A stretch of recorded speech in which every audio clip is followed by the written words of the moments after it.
Hinimok ni Senador Juan Miguel Zubiri ang Senado na igalang ang desisyon ng Korte Suprema kaugnay ng impeachment ni Vice President Sara Duterte.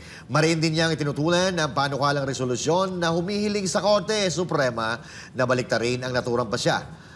Naan niya, pinal, may bisa at dapat kaagad na ipatupad alinsunod sa prinsipyo ng konstitusyonal na demokrasya. Narito ang balita ni Troy Gomez.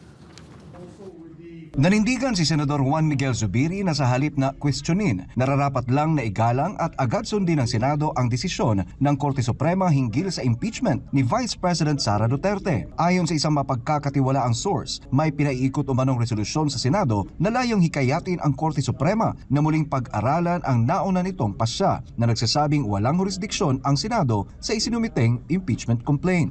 Giit ni Zubiri, habang bahagi ng demokrasya ang pagtanggap sa iba't ibang pananaw sa legalidad, may mga hangganang hindi dapat lagpasan, lalo na kung ito ay pasya ng Korte Suprema, ang itinuturing na pinakahuling tagapagsalita sa usaping konstitusyonal. Babala pa ng senador, ang patuloy na pagkwestiyon sa desisyon ng Korte Suprema ay maaring magdulot ng masamang epekto sa tiwala ng publiko sa mga institusyong dapat nilang sandigan.